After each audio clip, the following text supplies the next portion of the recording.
63장 7절부터 64장 12절까지 하나의 큰 묶음으로 우리가 살펴봐야 되는데요. 하나님의 은혜를 경험한 사람들이 은혜를 잊어버렸는데 다시 하나님께 은혜를 구하고 있는 그런 장이라고 할 수 있어요. 그래서 이사야 63장 7절부터 14절까지는 이스라엘이 하나님께 받은 은혜의 이야기예요. 그리고 63장 15절부터 64장 12절까지는 그 은혜를 입은 자들이 다시 하나님께 은혜를 구하는 이사야의 기도라고 할 수 있죠. 먼저 63장 7절부터 14절까지 이스라엘이 받은 그 하나님의 은혜를 한번 살펴보려고 하는데요. 어제 읽었던 내용으로 다시 좀 돌아가서 보면 그 7절에 보니까 하나님이 이스라엘에게 많은 자비, 많은 사랑을 베풀어 주었다고 해요. 그래서 큰 은총이 있었다.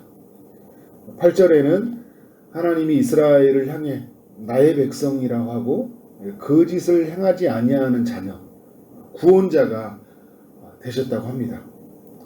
그래서 9절에 사랑과 자비로 그들을 구원하시고 그들을 드시며 안위하셨다. 이런 사랑을 받은, 이런 은혜를 받은, 이런 하나님의 자비를 받은 이스라엘 백성들이 어떤 행동을 했나요? 주의 성령을 근심하게 했다 하는 거예요. 하나님의 뜻을 저버렸다는 거예요. 너무 큰 사랑을 받았는데 그 사랑으로 채워져 가는 것이 아니라 너무 큰 하나님의 자비를 경험함에도 불구하고 그들은 다른 것을 구하고 살았다는 것을 알 수 있어요. 그래서 이사야가 질문을 해요. 11절에 보면 성령을 두신 이가 어디 있느냐, 어디 계시냐? 너희 안에서 성령을 두셨는데 그가 어디 있냐는 거예요. 12절과 13절에 보니까 애굽에서 구원받은 이 광야에서 하나님의 인도를 받은 이가 인도하라 하는 이가 어디 계시냐라고 묻고 있는 거예요. 어디 있냐? 그러니까 지금 이스라엘 안에는 뭐가 없다는 거예요? 하나님이 없다는 거예요. 주의 성령으로 일하시는 하나님이 계시지 아니한 거예요. 너무 큰 구원을 경험하고 그 자비와 사랑을 받았던 이 이스라엘 안에 뭐만 가득하냐면 죄와 불순종이 가득하다는 것을 알 수 있어요. 그래서 이제 이사야가 63장 15절부터 오늘 64장 12절까지 하나님께 기도를 하고 있어요. 뭘 구하는 걸까요? 잃어버렸던 그 하나님의 자비와 하나님의 사랑과 은총을 구하고 있는 거예요. 그리고 마지막에 보면 이제 성전이 64장에 보면 성전이 불탔고 거하던 곳이 황폐해졌다 그러면서 다시 하나님의 성전 다시 거하는 처소를 구하는 것 같지만 진짜 정말 구하는 건 뭐냐면 하나님의 그 자비로우심, 하나님의 사랑, 그 은총이 이스라엘 백성들 안에 가득 넘치도록 구하고 있는 거예요. 세상에 있는 것을 여러분 다 가져도 우리가 하나님의 자비로우심, 하나님의 사랑과 은총을 갖지 못한 자가 된다면 그것만큼 불쌍한 자가 없어요.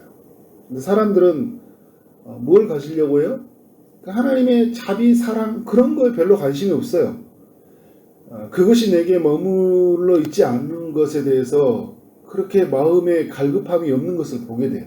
근데 우리의 내면에서는 우리의 영은 뭘 원하고 있을까요? 그 하나님이 한없이 부어주시는 사랑과 자비를 원하고 있죠. 그것을 우리가 누리게 되면 이 땅에 다 가진 자가 되는 거예요. 아무것도 주변에 우리에게 주어진 것이 없더라도 이것이 넘치면 우리 안에 감사가 넘쳐 즐거움이 넘치는 거죠. 이것을 알기 때문에 이사야는 하나님으로부터 이걸 구하고 있어요.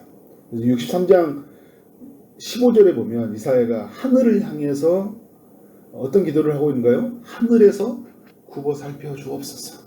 하늘에 계신 하나님이 이 땅에 있는 주의 백성들을 굽어 살펴달라는 거예요. 그리고 주의 거룩한 처소에서 봐주시도록 하나님의 그 영광스러운 그 자리, 그 보좌 가운데 계신 하나님이 우리를 봐달라고 하는 거예요. 하나님의 얼굴을 우리에게 향하여 달라고 하는 거예요. 왜냐하면 우리는 하나님의 은혜가 필요하기 때문에. 하나님이 베푸신 그 사랑이 이제 그 자비가 그쳤다 이야기하면서 이사야 선지자에게도 그쳤다 이야기해요. 내게도 그쳤다. 내게마저도 그쳐있는, 선지자에게마저도 그쳐있는 이 하나님의 이 자비와 사랑이 너무나 이 갈급했던 것이죠.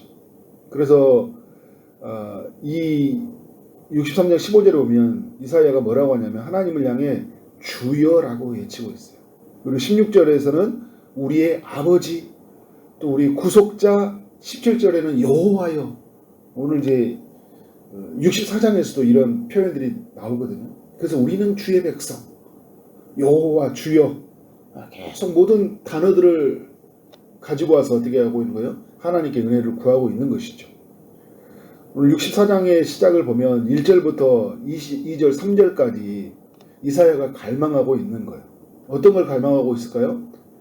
하나님의 강력한 임재를 갈망하고 있다는 것을 알 수 있어요. 1절에 보니까 원하건대 주는 하늘을 가르고 강림하시고 주 앞에서 산들이 진동하기를 불이 섭을 사르며 불이 물을 끓음답게 하사 주의 원수들이 주의 이름을 알게 하시며 이방 나라들로 주 앞에서 떨게 하옵소서. 3절에 보니까 주께서 강림하사 우리에게 생각하지 못한 두려운 일을 행하시던 그때에 산들이 주 앞에서 진동하였사오니. 4절까지 계속 이어질 수 있죠. 주 외에는 자기를 앙망하는 자를 위하여 이런 일을 행한 신을 옛부터 들은 자도 없고 귀로 들은 자도 없고 눈으로 본 자도 없었나이다. 그러니까 하나님의 강력한 임재가 이 주의 백성들 안에 임할 수 있도록 이방 모든 사람들이 정말 하나님의 임재 가운데 떠오르는 그런 역사들이 일어날 수 있도록 구하고 있는 것이죠. 여러분, 우리는 그런 하나님의 임재가 필요해요. 하나님의 임재하셔야지 우리는 하나님을 만날 수 있고, 하나님을 만나야지만이 뭘 경험하는 걸까요? 하나님의 자비, 하나님의 사랑, 하나님의 큰 은총이 무엇인지를 우리는 알게 돼요. 그래서 64장 8절에서 이사야가 또 고백하는 건 뭐냐면 여호와여 주여 이라고 고백하고 우리 아버지라고 고백하면서 주는 토기장이라 이야기하고 있어요. 우리의 손으로 지으신 토기장이라는 거예요. 그래서 우리로 하여금 주의 분노를 거두시고, 왜 분노를 거두어달라고 하는 거예요? 이스라엘 백성들이 하나님 앞에 죄를 범했기 때문에, 하나님의 베푸신 은혜를 잊어버렸기 때문에, 불순종함으로 살아갔기 때문에, 그래서 이스라엘 안에서 고통이 찾아왔고 이스라엘 안에 바벨론에 포로된 어려움들이 찾아왔다는 거죠. 이 모든 것으로부터 회복시켜달라 이렇게 기도하고 있는 거예요.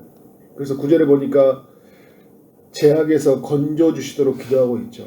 10절에는 광야의 긴 성읍, 황폐한 예루살렘, 불에 탄 성전, 즐거워하던 그 모든 장소, 그것을 어떻게 하는 거예요? 다시 회복시켜달라 이렇게 기도하고 있는 거예요. 그러니까 이사야의 이 기도 속에는 정말 하나님께로 가까이 가고자 하는, 그래서 하나님께로서부터 있는 그 모든 것이 자신에게 부어지기를 바라는 그런 모습이 있습니다. 여러분, 우리의 기도의 제목이 되어야 돼요. 이 시대에 우리 살아가는 동안 다른 것이 필요한 것이 아니라 우리에게는 이것이 필요한 거잖아요.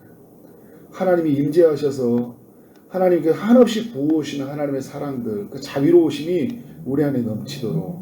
그래서 이사야의 이 고백은 오늘 우리가 하나님 앞에 고백해야 될 내용이다. 그러니까 63장 7절부터 12절까지 그 하나님의 은혜를 다시 기억했던 그 이사야의 그런 기억은 우리의 기억이 되어야 돼. 그래서 하나님이 우리 삶 가운데 지금까지 행했던 그 모든 일들이 있잖아요. 그것들을 하나씩 돌아보면서 하나님이 맞아 이런 일을 행하셨지, 여기까지 인도해 주셨지, 또 이런 사람들을 붙여주시고 이런 일을 행하셨지 하면서 그 하나님의 이전에 행하셨던 그 은혜들을 기억하고, 그러나 우리 안에서 그런 은혜들을 잊어버리고 우리의 삶만 있고 우리의 살아가는 계획만 있고 우리 살아가는 그런 여러 가지의 문제만 있는 것들이 아니라 하나님께 구하고 나아가는, 그래서 다시 이전의 영광이 회복되어지는 우리의 기도가 필요하다. 그리고 그래서 64장 13절부터 64장 12절까지의 그런 기도의 현장이 우리 모두에게 필요하다는 거예요.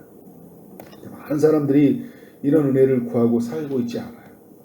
많은 사람들은 다른 것들에 붙들려 살아가는 것을 우리가 보게 됩니다.